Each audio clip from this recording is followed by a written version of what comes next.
so that the process of coagulation will be controlled. Hindi po dire-diretso. Okay? Hindi po siya maging imbalance or hindi po dire-diretso yung formation ng clot natin. So kailangan natin ng control sa coagulation or else magfo-form tayo continuously ng clot, right? Okay. Now, for today's topic, we're going to talk about the characteristic and the roles of coagulation regulatory proteins. So, ito yung tatlo sa pinaka-important na inhibitor, okay? Or anticoagulant. So, this provides feedback mechanism, as I've mentioned, para control lang. I mean, balance lang po, no? Yung clot na nafo-form natin. Kasi kung hindi, 'di ba, magli-lead sa thrombosis, magli-lead sa hypercoagulable states, and we don't want that to happen, right? Also, this will slow down the process. So, bababagaling niya po. Hindi pwedeng sobrang bilis kasi continuously magpo-produce tayo ng clot, 'di po ba? And another important thing is it will restrict the coagulation process in one site or at the site of the blood vessel injury lang. So hindi po kakalat, right? It will only be localized on the area where the blood vessel injury occurred. Malinaw po ba? Okay. So, eto yung mga anticoagulants na pag-uusapan natin later. As you can see, meron tayong mga serpin. Ma'am, ano yung serpin? These are inhibitor of serine protease. You remember serine protease, mga zymogen, di ba? Inactive sila. Tapos nung na-activate sila, naging serine protease. Naalala po?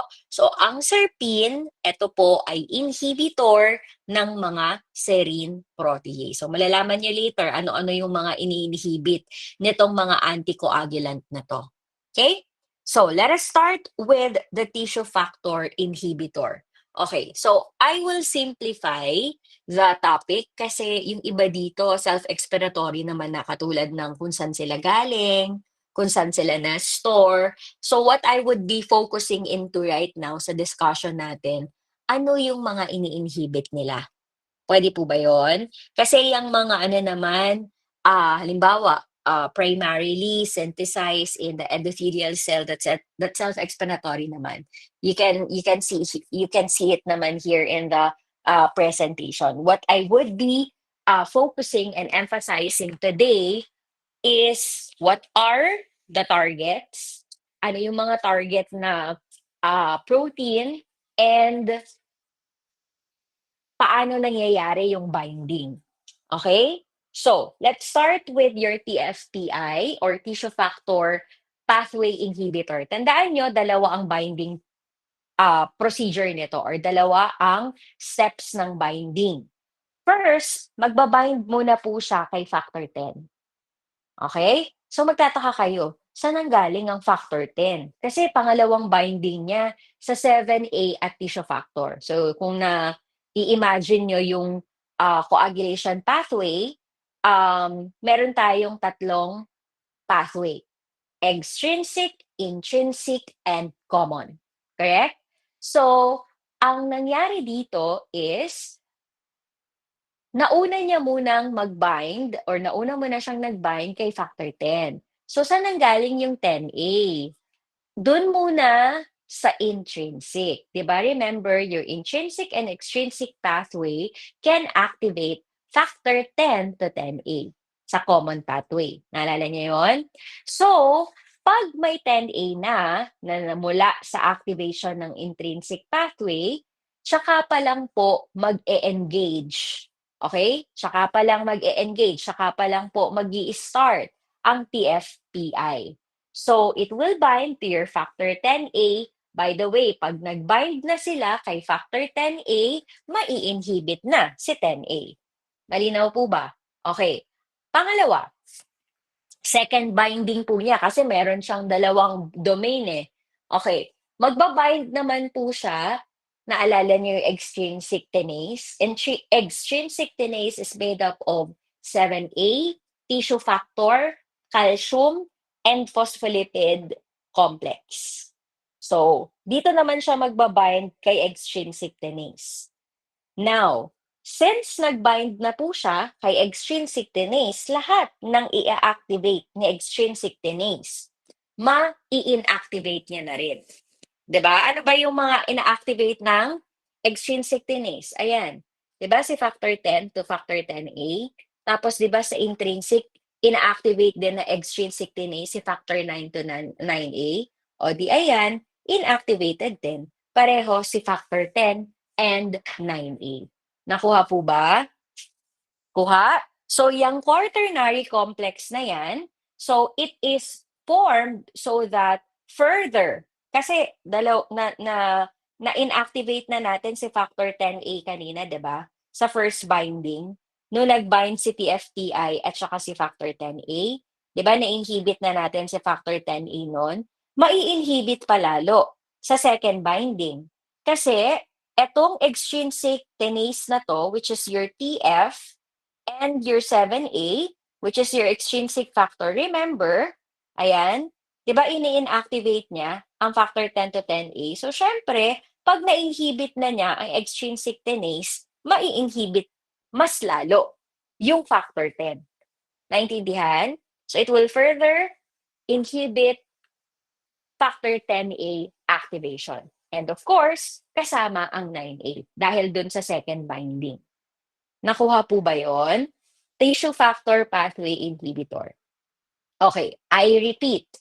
Hindi po ito magsisimula kung hindi mag-start ang binding kay factor 10. So, ibig sabihin, habang walang factor 10, hindi mag-e-engage. Kahit available si 7A at tissue factor, kahit available yan, hindi po mag-e-engage ang TFPI kung walang factor 10. Kasi sa factor 10, ang first binding, TFPI, bago mag-bind kay tissue factor at 7A complex. Malinaw po ba yon? Okay. Malinaw po ba? Can you give me a thumbs up? Okay, thank you. Next, let us proceed to your protein C. Ito naman, na-discuss ko na to sa inyo previously. Di ba? So, tandaan po natin, ang protein Z ay zymogen. Okay. Kailangan, ito yung hindi ko nabanggit sa inyo dati na kailangan pa po nating i-activate si protein C para maging serine protease. Ang pangalan po niya, APC, Activated Protein C. Naintindihan? Okay, paano po nangyayari yon? Okay, here is the process. So, it is easier to analyze it using diagram or using illustration para madali kasi maraming involved. So, una, na-discuss na natin ang thrombomodulin thrombin complex. Di po ba? Pero I haven't mentioned about the EPCR. Ano po ba yung EPCR? Endothelial cell protein C receptor. So by the way, nangyayari itong process na to sa endothelial cell membrane, ha? Kasi nasa endothelial cell membrane si EPCR eh. Okay. Si EPCR magbabind kay protein C. By the action of the thrombomodulin thrombin complex, ma-enhance po ng EPCR 5 times yung conversion ng protein C to activated protein C. So as you can see, nilagay ko naman na dito, enhance by 5 times ng EPCR yung thrombomodulin thrombin complex sa pag-activate kay PC to APC. At pag meron ka ng APC, mai-inhibit na si 5A at 8A. Klaro po? Nagre-require siya ng cofactor. Si APC. O, discuss na rin natin si protein S ngayon, ha? Kasi nandito na rin siya eh. So, si protein S ay cofactor ng APC. Pero hindi lahat ng protein S ay cofactor ng APC. Okay? Kasi yung bound na protein S, hindi na po natin mapapakinabangan. Kasi nakabind na po yan sa complement. Hindi po yan nagpa-participate sa coagulation. 40% lang na free protein S ang nagpa-participate sa coagulation at nagbabind kay APC. Malinaw po ba yon? Okay tayo? Cofactor ha, ni protein, ni APC, si protein S. Okay. Now, let's move on to your protein S since napag-usapan na natin siya. Hindi lang po siya nagbabind as cofactor ng APC. Actually, nagbabind din po siya as cofactor ng TFPI. Okay? So, ini-enhance niya yung factor 10A inhibition ng 10 times. Okay? By binding to your TFPI. By the way, protein S, hindi na kailangan to i-activate. Non-proteolytic enzyme siya. Hindi siya katulad ng protein C na kailangan pang i-activate. Ito hindi na po. Activated na po yan, no? So, once na available yan, mapapakinabangan na natin yan agad. So, kaya nga 'di ba, yung 40% na protein S, yun po yung nagbabind kay APC, tapos yung 60% nasa complement na po yan, nagbabind. Hindi na nagpa-participate sa coagulation pathway. Okay? Next. Okay, punta naman tayo kay antithrombin. Ito yung pinakauna nating na-identify na anticoagulant. Ito rin yung unang na-assay natin or na-identify natin sa laboratory. No, I mean, routinely assayed. Okay? First, routinely assayed analyte in the laboratory. All right. So, serine protease inhibitor din siya or SERPIN kasi ang target niya mga serine protease eh. So halimbawa, kaya nga siya tinawag na antithrombin kasi ini-inhibit niya ang thrombin. Okay? So, therefore, kung thrombin ang ini-inhibit niya, 'di ba naalala niyo thrombin, marami rin pong purpose ang thrombin sa coagulation. Naalala niyo, ang thrombin tina-target niya ang activation ng factor 5A, factor 8A, factor 11A, factor 13, 'di ba? So ibig sabihin, kung inhibited ang thrombin, marami ring affected. 'Di po ba? So ayan, si 2A, si 9, si 10, si 11, si 12, even the prekallikrein and even the plasmin. They are affected, no? So, now, let's talk about the cofactor. Ang cofactor po nito ay mga glycosaminoglycan or mga GAG. So, example ng GAG na cofactor niya si heparin mula po sa mga mast cell. Naalala niyo yung mast cell, nagpo-produce ng heparin at histamine yan, di ba? Sa granule. Galing din to sa endothelial cell, heparan sulfate. So ano yung, naalala niyo yung heparan sulfate dun sa basic concept natin? Sa endothelial cell, it's an anticoagulant, right? Bakit? Kasi it binds to the antithrombin. And in return, nagiging anticoagulant po sila. Okay, so here's the thing. Na-amplify ng heparin, whether heparan sulfate or heparin mismo, yung antithrombin ng 2,000 times. Okay? Imagine, na-amplify 2,000 times. So, paano po bang nangyayari? Okay, so eto po, mas madali po kasi kapag meron tayong mga illustration. So, remember, this is the antithrombin. So, pag nag-bind po kasi siya dito kay heparin, nagbabago yung conformational structure niya para maging suited para kay thrombin. At once na nag-bind na sila pareho kay heparin, ayan, meron na tayong mabubuong complex. Thrombin, antithrombin complex, babind na sila kay heparin. By the way, kailangan mahaba ang heparin mo. Bakit kailangan mahaba ang subunit ng heparin? Kasi dalawang magbabind eh. Yung heparin, dalawang magbabind kay heparin. Yung thrombin at saka yung antithrombin complex. So the longer the heparin chain is, the better. Okay? So that it is capable of binding both your AT and your thrombin. Naintindihan po? Okay po tayo dito? Okay, tandaan ha.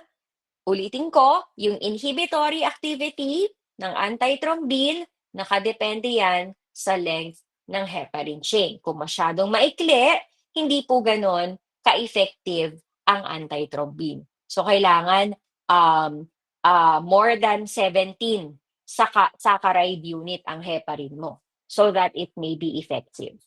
Okay? So, next, heparan cofactor 2 or your HC2. Inhibitor din po ito ng thrombin na nagre-require ng heparin.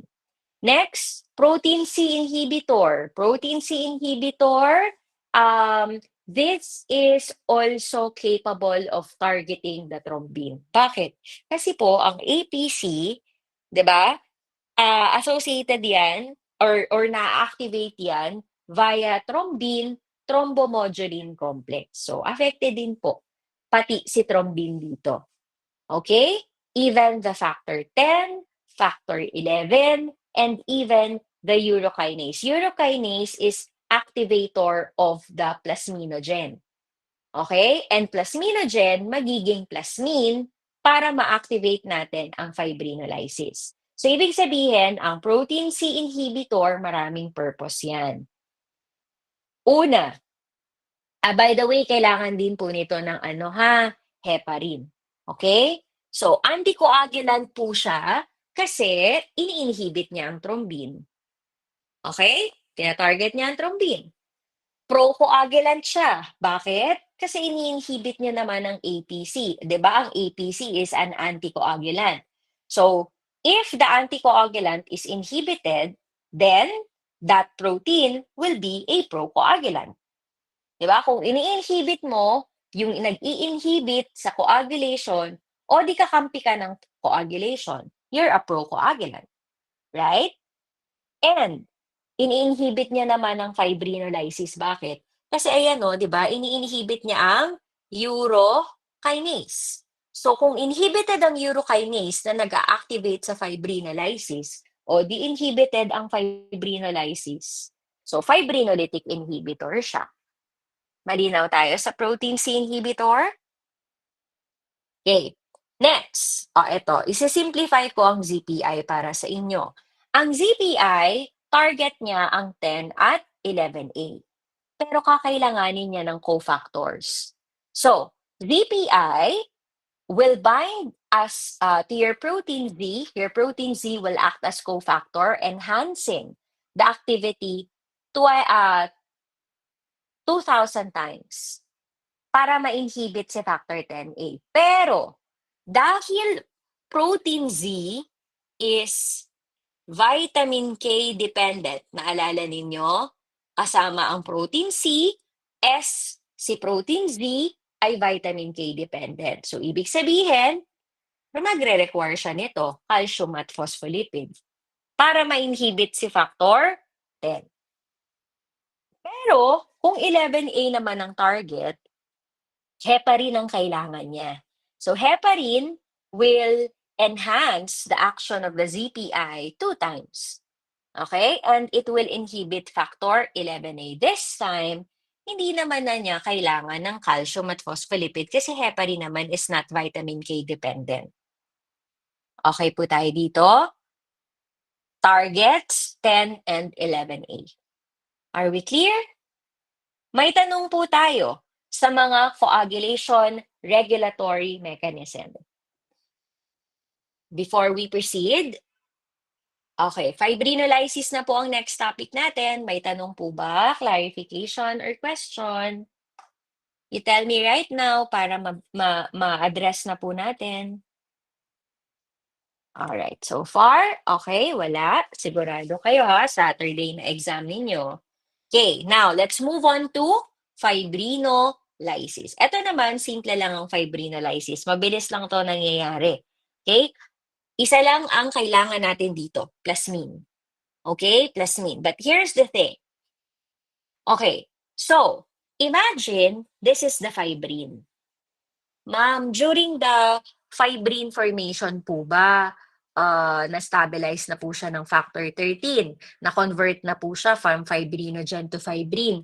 Kasama po ba sa fibrin ang mga PPA, UPA, at plasminogen? Nakabind po ba sila during the clot formation? Yes, they do. So nakakabit na agad sila. Bakit? Para ready na pagdating ng fibrinolysis. Okay po? So, nabanggit ko na kanina si urokinase. So, other than the urokinase plasminogen activator, the major activator is the TPA. Okay, I'll tell you why later, bakit siya yung mas potent, okay, in terms of activating plasminogen to plasmin. But there are two activators of fibrinolysis, TPA and UPA. So once the plasmin is generated, it will degrade your fibrin, will restore the normal blood flow, and will enhance the vascular repair. Now, again, I'll repeat, naka-incorporate na po etong mga proteins na to as the clot is forming. Bakit kailangan nakakapit na sila dyan? Sabi ko nga kanina, para readily available na sila, di ba? And also, para ma-localize lang po natin yung fibrinolysis. Dapat nakakapit sila. Hindi pwedeng nakakalat yan sa circulation. Kasi once na kumalat yan sa circulation, magiging systemic na ang fibrinolysis and we don't want that to happen, 'di ba? Gusto natin naka-concentrate lang po siya sa area kung saan may clot. Okay? So, again, kung excessive ang fibrinolysis, bleeding. Kulang ang fibrinolysis, thrombosis naman. So, we don't want imbalanced fibrinolysis. Okay? So, okay, eto, madali para maintindihan natin ang fibrinolysis is to understand this mechanism. So, nandito na po lahat ng kailangan yung tandaan pagdating sa activation ng fibrinolysis. So, of course, involved dyan ang fibrinogen at katulad ng sabi ko kanina, habang binubuo mo ang fibrin, nakabind na po sa kanya yung mga kailangan natin for fibrinolysis katulad ng UPA, TPA, plasminogen, okay, na nagiging plasmin. Okay? And even the TAFI. TAFI is an inhibitor of the fibrinolysis. Okay? Because that will inhibit the binding of the UPA, TPA, and bound plasmin. Kumbaga parang ang TAFI, siya yung control protein ng fibrinolysis kasi siya yung nag-i-inhibit para hindi makakapit ang UPA, TPA, at plasmin or plasminogen sa fibrin. Do you get the point? Okay, ngayon, once na na-activate na, di ba nakakapit yung TPA, UPA, at plasminogen kay plasmin, I mean, kay fibrin. I repeat, naka-bind ang TPA, UPA, at plasminogen kay fibrin. So, kung ma-activate ni TPA yung plasminogen, magiging plasmin. So, pagkatapos ma-activate yung plasmin, si fibrin, ano mangyayari sa kanya? O, ayan na po. Ma-degrade, ma-digest. FDP is fibrin degradation product.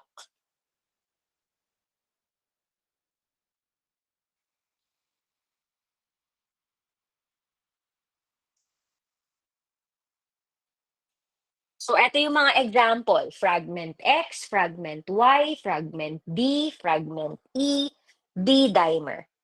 Okay? So, those are the products from the cross-link fibrin. So, I mean, the D-dimer. Kasi pwede po ang ma-degrade ay fibrinogen or fibrin. So eto po, both po ito na makikita from fibrin and fibrinogen degradation. Okay? Eto, yung D-dimer, sa fibrin degradation lang natin yan nakikita. So I will discuss that later. Dito muna tayo sa iba't ibang protein sa fibrinolysis. Okay. Now, puntahan ko yung nandito sa circulation. So okay na tayo dito sa nakabind ha. Okay na tayo? Si UPA, si TPA, i-activate nila si plasminogen para maging plasmin. Pag may plasmin ka na, si fibrin, magiging FDP na yan. Okay? Si TAFI, regulator natin. Okay? Okay. Ngayon, punta tayo dito sa circulation. Ma'am, pwede po bang kumalat etong plasminogen sa circulation? Of course. Okay? And we don't want that to happen. Okay? Bakit? Kasi unang-una, pag ang plasminogen nakakalat sa plasma, pwedeng meron din kasamang TPA yan. Halimbawa, bumitaw, no? Si TPA dun sa fibrin, kumalat sa plasma. So, ano gagawin ni TPA? E di i-convert niya si plasminogen sa plasma, magiging plasmin. Right? And we don't want that to happen. Bakit? Ayaw po natin ng plasmin sa circulation because it will be systemic fibrinolysis. We don't want that. Correct? Gusto natin localize lang kung saan nang meron may clot. Ayaw natin na lumalaboy. Ayaw natin na gumagala ang plasminogen, plasmin, or TPA. So to prevent that, merong mga inhibitor sa circulation sa plasma natin para sa kanila. So ang free plasmin, inhibitor niyan is the alpha-2 antiplasmin. Si TPA naman, ang inhibitor niyan is si Pi. Okay? So we will discuss those later. I will repeat. Please do take note of the inhibitors of the TPA and the free plasmin. Okay na tayo dito? So isa-isahin na po natin ha, itong mga proteins sa fibrinolysis. Let us start with the plasminogen. Okay. Plasminogen is a zymogen because we need to activate them first, di ba? Para maging plasmin na napoproduce sa liver. Okay. So by the way, bago ako magsimula, let me just describe. Okay, ano natin to ha? Okay, clear natin to. So try to imagine, this is the fibrin surface. Okay? This is the fibrin surface. Ito po. Yan. Okay. Now, it has this lysine moiety.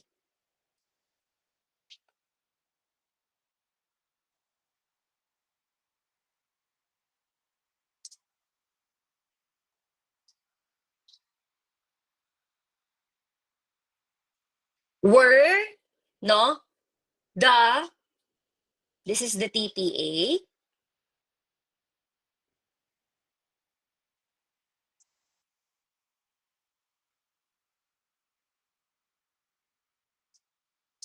Okay. This is the plasminogen.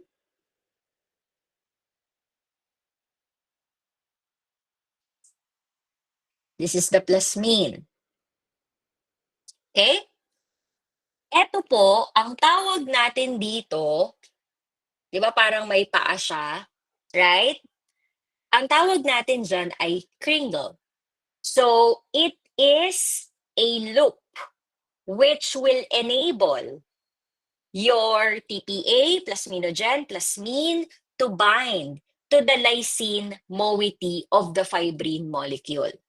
Do you understand? In short, dyan kumakapit ang TPA, plasminogen, at plasmin.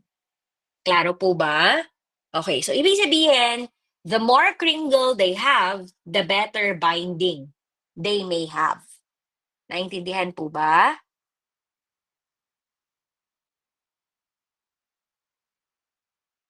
Okay? Now, let's talk about the plasminogen. Okay. So, paano po ba na-activate ang plasminogen? Okay.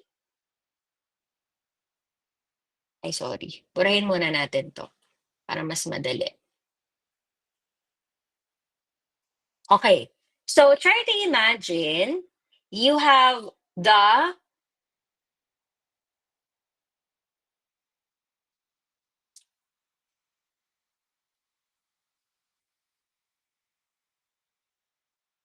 of course, this will become plasmine.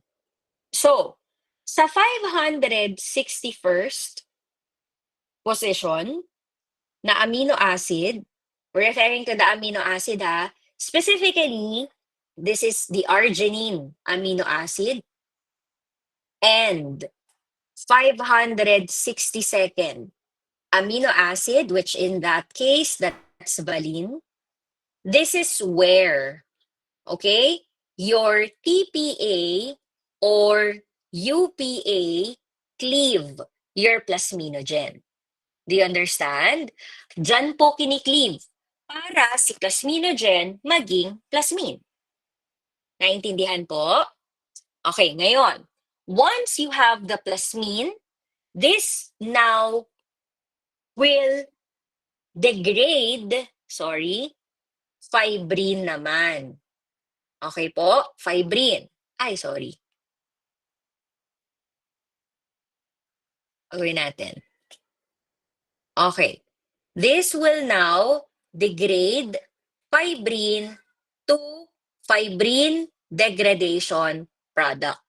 So, ano naman ang target ng plasmine sa fibrin? Ito naman, arginine at saka lysine. Related peptide bonds. So kung kanina, arginine at valine. Ayan o, arginine, at valine. This time, arginine at lysine naman ang target ng plasmine sa fibrin para ma-convert sa fibrin degradation product. Malinaw po ba yon? Okay. And then, as fibrin becomes digested, yung exposed na carboxy terminal lysine residues will bind additional plasminogen TPA. So ano naman ngayon? O di ma-accelerate lalo ang clot digestion. Okay? So ibig sabihin mas makakapag-recruit pa. Kung mas ma-expose yung mga lysine, 'di ba remember kanina sa lysine kumakapit ang TPA, plasminogen, plasmine. So upon the digestion of the fibrin, mas maraming lysine ang ma-expose, mas maraming TPA, plasminogen, plasmine ang magbabind. So mas magiging mabilis ang digestion process. Malinaw ba 'yon? Okay. Next. So I already mentioned about the free plasmine, which are found in the circulation, and this should be inactivated by your alpha-2 antiplasmine. Right? Okay na yan? Next, punta tayo kay TPA. So, tandaan po ninyo, si TPA, dalawa ang kringle niyan. So, ito na yung reason kung bakit major activator natin siya ng plasminogen. Kasi dalawa kringle niya. Okay? Yung isang kringle, andun naka-bind kay fibrin, sa lysine ng fibrin. Yung isa naman kay plasminogen. So that it can readily activate your plasminogen to plasmine. Naintindihan po? Okay. Gusto ba natin or is free TPA? Ibig sabihin TPA in plasma. Are this are this allowed or is this allowed? No, it's not. Kaya po may inhibitor tayo sa plasma and that is your pi. Right? Kailangan ma-clear natin yan sa circulation using the pi. Okay, next. The urokinase plasminogen activator is only minor in terms of its effect. Bakit minor lang siya? Kasi po, isa lang ang kringle niya. Hindi siya katulad kanina ng TPA na dalawa ang kringle. 'Di ba? So, ibig sabihin, lesser ang capability niya to activate plasminogen to plasmine. Do you understand? Kaya kailangan ba Kaya, kailangan pa rin po ba nito ng, inhibitor? Yes, actually, pi pa rin ang inhibitor nito, the pi 1. Okay? This still inhibits your UPA. So 'di ba ang pi ini-inhibit niya ang TPA, gano'n din ang UPA, ini-inhibit din po ng pi. Okay? Next. Okay, speaking of pi, ayan, speaking of pi, as we've mentioned earlier, not only the TPA but also UPA is inactivated. Okay po? Ngayon, tandaan po ito ha, dapat mas maraming pi than TPA.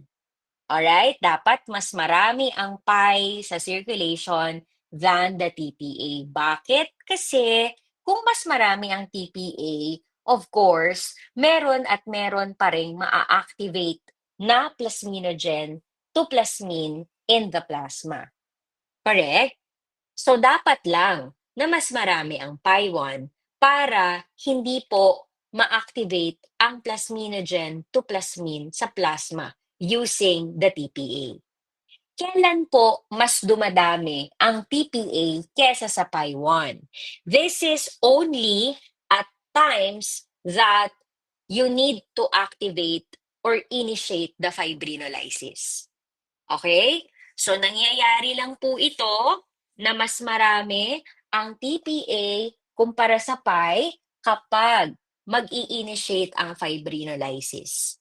Sa beginning lang po okay. Pero at the course of the process, hindi na po kailangang mas marami ang TPA sa pi. Mas nagiging marami na ang pi sa TPA. Naiintindihan po? Okay. Next, pag-usapan naman natin ang alpha-2 antiplasmin. So, ang alpha-2 antiplasmin, meron siyang dalawa. Okay, eto pakita ko sa inyo. Eto. Remember, this is fibrin, right? Okay, itong blue na to ay fibrin. Okay, look. Dito tayo tumingin kay AP, antiplasmin. So meron siyang N-terminal which is nakabind sa fibrin at meron siyang C-terminal which merong lysine. Okay. Ano naman kung meron siyang lysine? So imagine nyo, nagpo-provide siya ng lysine parang decoy. Alam niyo yung decoy? Para siyang um, okay, plasmin, dito ka mag-bind sa akin para hindi ka nakadiretso kay fibrin. Kasi pag nagdiretso siya kay fibrin, katulad nito, ayan, ano mangyayari? O di ma-degrade ang fibrin. So di ba nga, anti-plasmin. So ibig sabihin, it counteracts the activity of the plasmin. So to do that, it provides lysine moiety in its C-terminal so that the plasmin will bind to that lysine. So that plasmin will not bind to fibrin. Nakuha po ba? In short, nagbibigay siya ng ibang binding site para sa plasmin, para hindi mag-bind si plasmin kay fibrin. Nagigets po ba? Bakit siya naging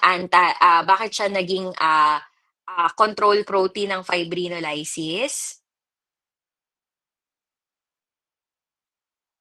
Malinaw po, sa alpha-2 antiplasmin, it binds to fibrin and it provides lysine moiety so that the plasmin or plasminogen will bind to that lysine moiety so that plasmin will not bind to fibrin. Okay? So next, punta naman tayo kay TAFI. Madali lang tong TAFI. So lahat ng lysine moiety, tatakpan niya. Okay? Bakit i-cleave niya yung mga lysine moiety sa fibrin para hindi po kumapit ang plasmin, hindi kumapit ang TPA, hindi kumapit ang plasminogen. So walang mangyayaring fibrinolysis. That's TAFI. Okay? So it will cleave the lysine in fibrin. so that mape-prevent yung binding ng TPA at plasminogen. Clear ba yon? Okay na tayo kay Taffy. Okay. Next, punta na tayo dito sa fibrine degradation product. O, ito madali lang to using this illustration, no? So, tama po, parehas fibrinogen and fibrine could be degraded by plasmine. So, look, meron tayong iba't ibang fragment at meron tayong iba't ibang domain. Ang tawag doon, fibrine degradation product. Una, meron kang sa fibrinogen ha, pag nag-act si plasmine, fibrinogen will produce the fragment X.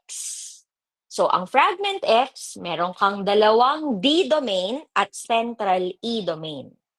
Dalawang D, isang E domain sa gitna, central. Nag-act ulit ang plasmine. From the fragment X, madedegrade siya into fragment Y. In your fragment Y, you only have one domain of the D, one domain of the E, and separated D domain. And then once ulit na nag-act ang plasmine sa fragment Y, now you have separated fragment D and fragment E. Nakuha po ba? Okay. Next, punta tayo sa fibrine. Paano naman kung siya ang na-degrade, si fibrine? Okay, so we will be forming the YY and the DXD complex. Ano yung YY? Naalala niyo yung fragment Y sa fibrinogen, which is made up of D domain and the E domain. So, bali dalawang Y at saka DXD. Kung mapapansin po ninyo, may double na lining tayo. 'Di ba? Double bond between the two D domain. So, yan po ang rason kung bakit mas stable ang fibrine kumpara sa fibrinogen. Because of that double bond.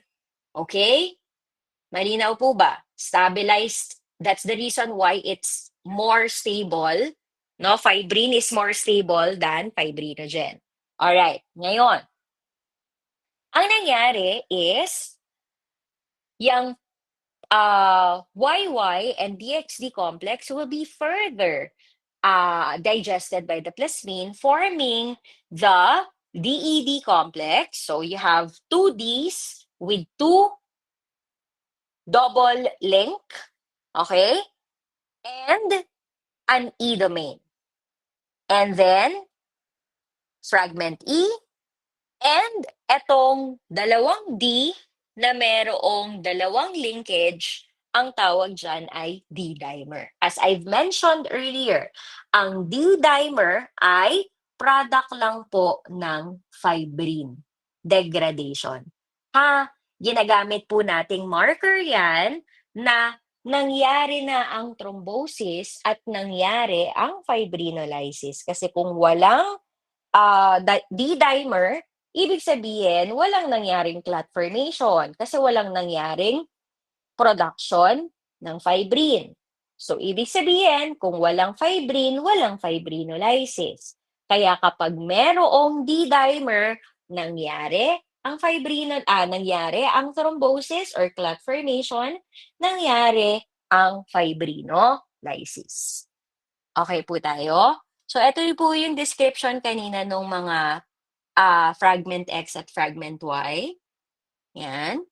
Then, ito yung D-dimer. Then, here. Okay na tayo sa fibrinolysis. Okay? So, any question po, clarification regarding the topic for today? Mabilis lang, alam nyo, mabilis lang to or madali lang to kasi if you already have the idea about the secondary hemostasis, it would be easier for you to study this. Okay? So, anyway, ang tip dito is to be familiar. Ako kasi ako visual learner. So, madali kong naiintindihan yung topic kapag nakakakita ako ng illustration. Kesa titignan ko yung table tas i-memorize ko, it will be harder, no? So, illustration muna ako, tapos bago ko aralin yung mga description, bago ko aralin yung summary, okay? Yun. Yun lang po. May tanong po ba or clarification for today's topic?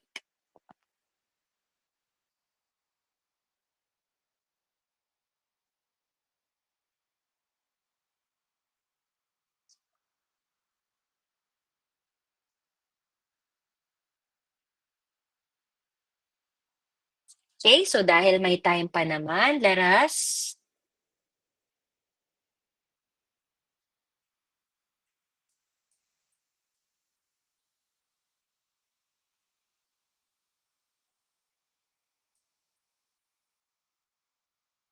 section 3.